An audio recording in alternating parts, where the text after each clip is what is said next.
Hey RT students, welcome back to this week's episode of Name That Disease. And here we go.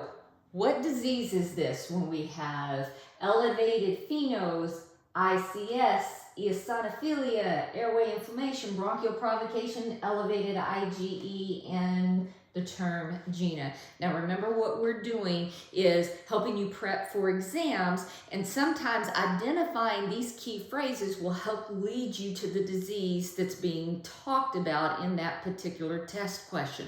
So this disease state is asthma. Okay, let's talk about it just a little bit.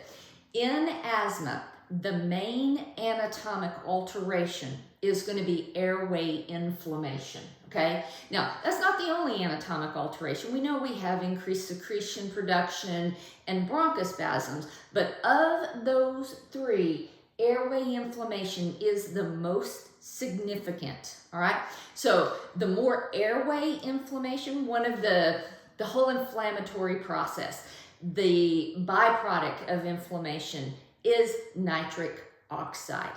So we can actually measure the fraction of exhaled nitric oxide, or FeNO values. So basically, the higher the exhaled nitric oxide is, the more airway inflammation a person has, okay? So the more airway inflammation, once we get to a certain point, we really need to start talking about delivering inhaled corticosteroids.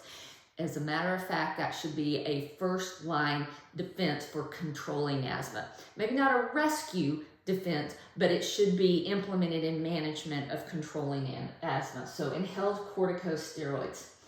All right, so let's talk about one of the main types of asthma. Not the only type, but a main type of asthma is going to be extrinsic asthma. Oftentimes, this is also called allergic asthma. Okay, so in allergic asthma, we're going to have a very high levels of eosinophils. Okay, a very specific white blood cell, but if you see elevated eosinophils on a test, in your mind, you should be thinking, maybe this is allergic asthma. Another thing that they may tell you is there's an elevated IgE number, immunoglobulin E. This is also key in allergic asthma. All right, and then the last thing here that we have is bronchial provocation. This is really a test to make a person have a bronchospasm. So let's say a person comes in and they're complaining of having shortness of breath, but they're never short of breath and they're never wheezing when they come into the doctors, okay? And maybe it's happening like, I don't know, when they exercise.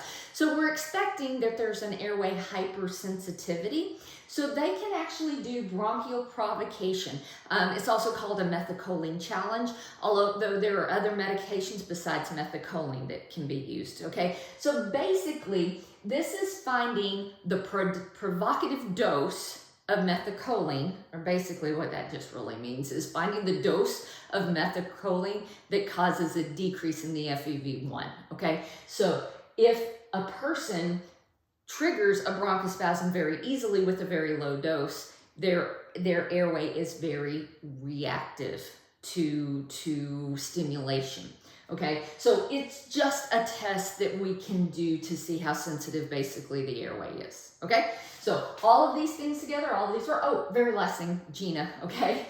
GINA guidelines, Global Initiative for Asthma. So this is key to the classification and treatment of asthma. And anything in school that you've been taught about asthma should come off of those GINA guidelines. Hope this has helped. See you soon.